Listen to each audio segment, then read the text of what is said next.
जिनका ना आदि है और ना अंत, जिनका ना कोई और है और ना कोई छोर, वो देवों के देव हैं, वो महादेव हैं। 12 ज्योतिर्लिंगों के रूप में धरती पर विराजमान हैं। अलग अलग हिस्सों में स्थापित महादेव के हर ज्योतिर्लिंग के पीछे एक अलग कहानी है। आप में से ज्यादातर लोग ज्योतिर्लिंग के बारे में तो जानते ही हैं, लेकिन इन ज्योतिर्लिंगों के स्थापित होने के पीछे की वजह क्या है, सब बताएंगे आपको अपने इस खास कार्यक्रम में। नमस्कार, मैं हूं आपके साथ रणजीत कुमार और आप देख रहे हैं संस्कार टेल्स।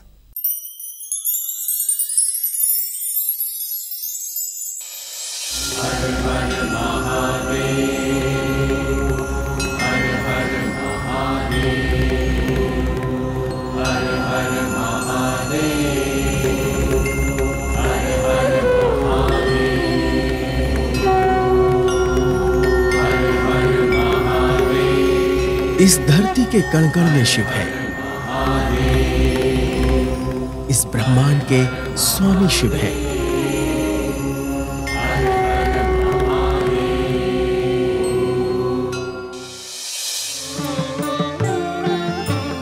वैसे तो देश भर में शिव जी के कई प्रसिद्ध मंदिर और शिवालय हैं,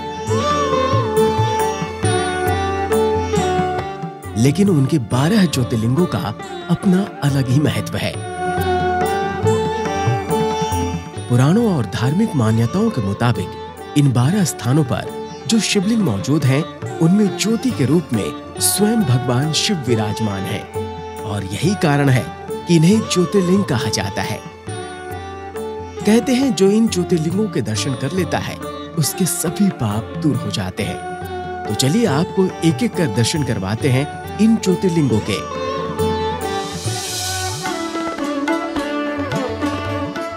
इसी कड़ी में सबसे पहले बात करते हैं सोमनाथ की।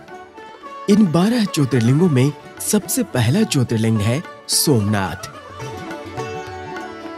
गुजरात के वेरावल बंदरगाह के पास स्थित नागर शैली में स्थापित ये पहला देवालय है। कहा जाता है कि सृष्टि से पहले भी सोमेश्वर सोमनाथ थे। शिव पुराण की माने तो दक्ष प्रजापति के श्राप के कारण चंद्रमा का क्षय होता जा रहा था। तब चंद्रमा ने अपनी रक्षा के लिए भगवान शिव की पूजा की और इससे प्रसन्न होकर गुजरात के समुद्र तट पर सोमेश्वर सोमनाथ ज्योतिर्लिंग के रूप में प्रकट हुए।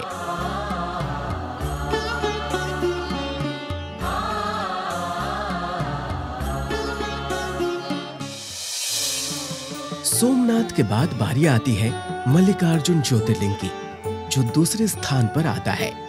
आंध्र प्रदेश के श्रीशैल पर्वत पर स्थित इस ज्योतिर्लिंग के बारे में कहा जाता है कि ब्रह्मांड की परिक्रमा में गणेश जी के विजय होने के बाद कुमार कार्तिकेय रूठकर दक्षिण में कौंच पर्वत पर जाकर रहने लगे। कुमार कार्तिकेय को मनाने के लिए भगवान शिव और माता पार्वती भी वहां पहुंचे। उनके प्रतीक रूप में ही जो ज्योतिर्लिंग प्रकट हुआ वो मल्लिकार्जुन ज्योतिर्लिंग कहलाया।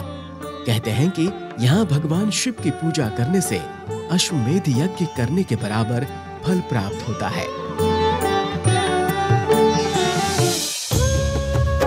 अब बात करते हैं महाकालेश्वर ज्योतिर्लिंग की, जो तीसरे ज्योतिर्लिंग के रूप में जाना जाता है। मध्य प्रदेश के उज्जैन में स्थित इस ज्योतिर्लिंग के बारे में कहा जाता है कि इनके दर्शन मात्र से ही सपने में भी डर नहीं सताता है। यहाँ के बारे में कथा प्रचलित है कि दूषण नाम के एक असुर के अत्याचार से लोग त्रस्त थे। उससे मुक्ति पाने के लिए ब्राह्मणों ने पार्थिव शिवलिंग बनाकर भगवान शिव की पूजा शुरू की। दूषण ने ब्राह्मणों को मारने के लिए जैसे ही खड्ग उठाया तो पार्थिव शिवलिंग से महाकाल प्रकट हो गए और दूषण को भस्म कर दिया। इसके बाद ब्राह्मणों ने भगवान शिव को वहीं रुकने का निवेदन किया।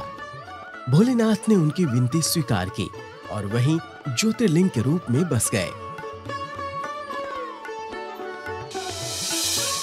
चौथे ज्योतिर्लिंग के रूप में ओंकारेश्वर और दूसरा ममलेश्वर को माना जाता है। कहा जाता है कि नर्मदा के पावन तट पर विंध्य पर्वत ने भगवान शिव का पार्थिव लिंग बनाकर कई वर्षों तक अटूट भक्ति के साथ तपस्या की। उनकी इस तपस्या से प्रसन्न होकर भगवान शिव प्रकट हुए। ठीक उसी समय देवतागण और ऋषिगण भी वहां पहुंच गए और भगवान शिव से अनुरोध किया कि यहाँ ज्योतिर्लिंग 2 स्वरूपों में बट जाए।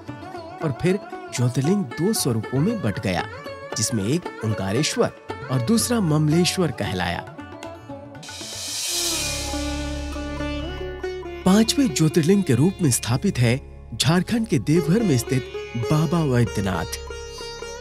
इस ज्योतिर्लिंग की कहानी रामायण काल से जुड़ी है। दशानन रावण ने भगवान शिव को प्रसन्न करने के लिए हिमालय पर तप कर भोलेनाथ को प्रसन्न किया और भगवान से लंका चलकर निवास करने का वरदान मांगा। भोलेनाथ ने आशीर्वाद देते हुए कामना शिवलिंग दे दिया और साथ में ये भी शर्त रख दी कि अगर शिवलिंग को रास्ते में कहीं रखा तो वो वहीं स्थापित हो जाएंगे। कहते हैं कि जब रावण देवघर पहुंचा तो उसे लघु शंका आई और वो बैजू नामक एक ग्वाले को शिवलिंग देकर लघु शंका के लिए चला गया और बैजू ने शिवलिंग को धरती पर रख दिया। फिर तो वही हुआ जो भगवान शिव ने शर्त रखी थी। लाख कोशिश के बाद भी रावण वहां से शिवलिंग हिला भी नहीं पाया और गुस्से में शिवलिंग को अंगूठे से दबाकर चला गया। बात करें छठे ज्योतिर्लिंग की तो महाराष्ट्र में पुणे से लगभग 110 किलोमीटर दूर स्थित है छठा ज्योतिर्लिंग भीमाशंकर। यहाँ के बारे में कहा जाता है कि कुंभकर्ण की पत्नी करकटी के गर्भ से भीम नाम के एक राक्षस का जन्म हुआ था। उसने तपस्या कर ब्रह्मा जी से लोक विजयी होने का वर मांगा। वरदान मिलते ही उसने देवताओं को सताना शुरू कर दिया। पीड़ित देवता भगवान शिव की शरण में पहुंचे। तब भगवान शिव ज्योतिर्लिंग के रूप में प्रकट हुए और भीम राक्षस का वध कर दिया। इसके बाद ये ज्योतिर्लिंग भीमाशंकर ज्योतिर्लिंग के नाम से प्रसिद्ध हुआ।